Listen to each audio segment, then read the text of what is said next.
Hey everybody, this is Dr. Ben Pearl. Today on Fit Foot You, we're going to be talking health and wellness.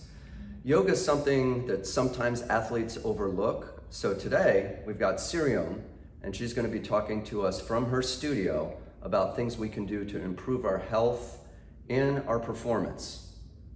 Tell us a little bit about poses. I do yoga, but you're the expert. Well, there's some simple techniques mentally and physically that we weave into our practice that helps athletes go to the next level as far as performance and injury prevention. So those are the two reasons I think athletes gravitate to yoga: injury prevention or healing, and number two, taking their performance to the next level. Mentally visualizing the outcome in a positive way, and knowing when you get away from your center, your goal, your intention, your breath, being able to come back to it quickly is integral to jump back in the game and back into the flow of performing at your optimum.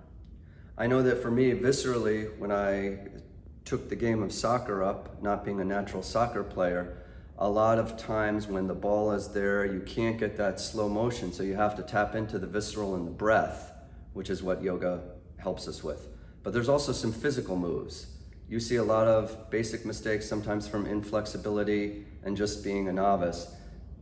Tell me a couple things, and then maybe we'll take people through the basic poses of what you think you might be able to improve with me today. Okay, great. Well, we were working on downward facing dog today, so we can start with that. It's a very basic pose, not really accessible maybe by everyone in your general form, so you might have to tweak a few things to make it your own. So that's the most important thing, is feeling it in your body. So we have a goal, but as mobility, flexibility, and strength improves, then the shape improves. Let's go. All right, here's my down dog.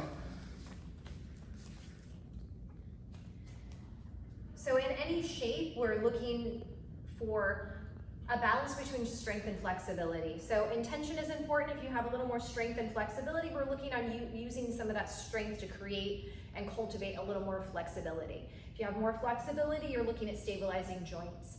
And so for most people with tight hamstrings, you're gonna have to bend the knees, and we do wanna look for a straight spine rather than straight legs. So we'll start with bending the knees a little bit, that's it. And bringing your heels out slightly, the toes in just slightly, it can help create more room in the sacrum. And as that opens, we can take the hips up and thighs back. Very nice. And as you see, as his hips come up and back, the spine will be able to lengthen. You're gonna look up, perhaps above your knees even, so that the neck can relax and lengthen. That's it. So we want a nice soft and relaxed neck, and we're gonna pull more of the belly in.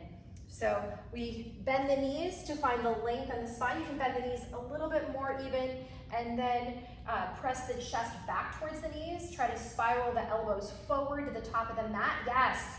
And as your spine straightens more, you might even shorten your dog, the distance between the hands and the feet slightly if your hamstrings are tight. Remember, we don't want a lot of tug behind knee or sit bone attachments. So something that helps, again, is bringing the toes in slightly, the heels out slightly. You'll feel a nice release in this low back sacrum area right here. And that's beautiful, really good.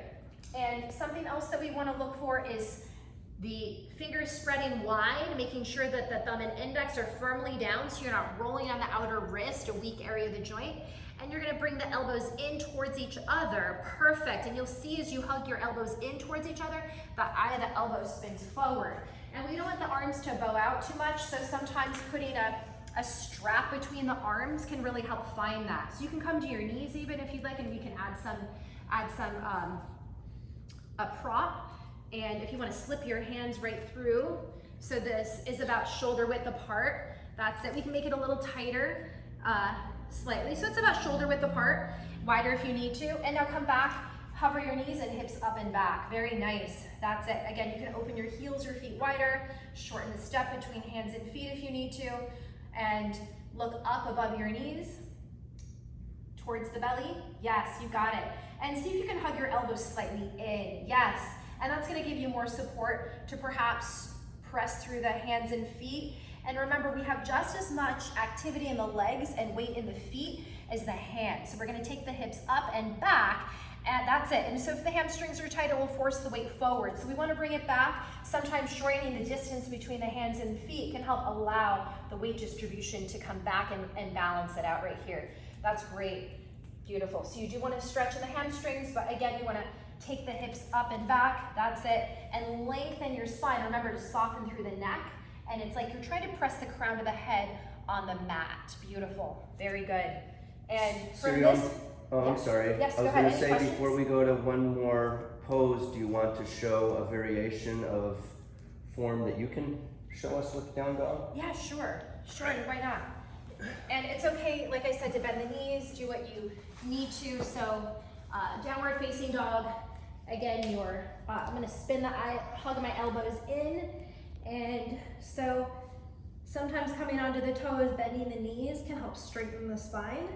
And I'm gonna send my hips and tailbone up and thighs back. Eventually the heels touch the floor. If the hamstrings are tight, it may not happen. And eventually you're hugging your arms, elbows in, and you're lengthening as if you're gonna put the crown of the head on the mat. Remember, just as much leg muscle and weight in your feet as the hands and the arms, if that makes sense. So the sit bones reach up and back, and the crown of the head lengthens to the earth, just like that.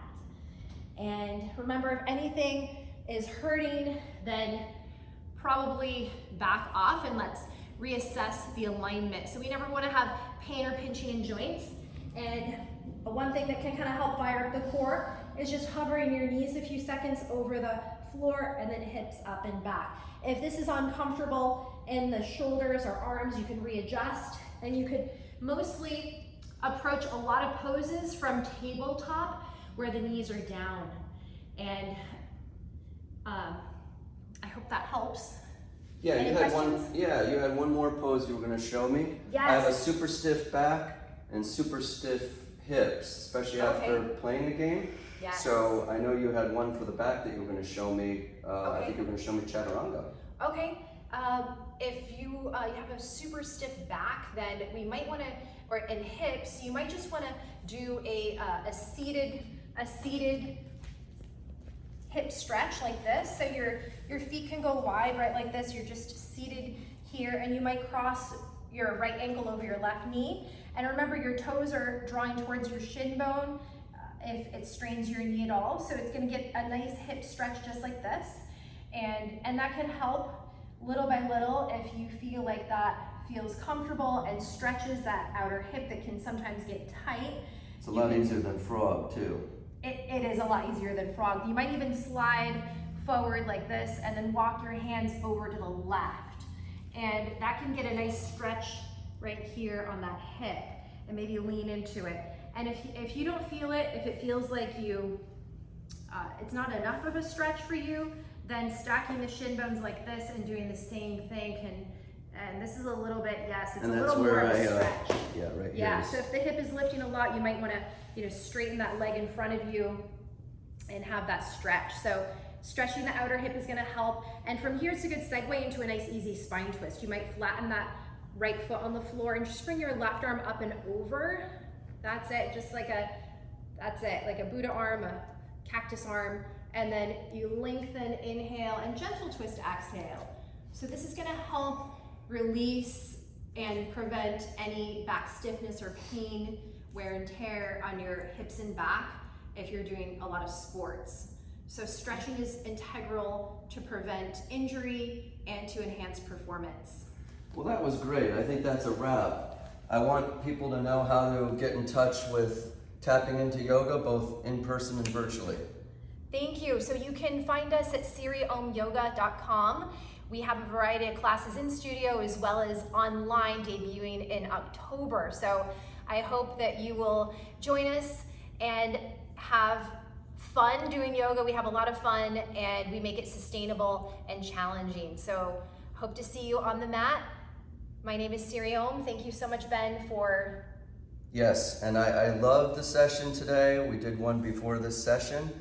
And sustainability, you hit a word that's the key, because I think consistency is what makes you more of a, not just a yogi, but just more in general ready for sports and ready for dealing with traffic and everything else that comes along the way. So thank you so much, Siri Om. Thank Looking you. forward to your next class. Likewise, practice, practice, practice out there. Lots of love.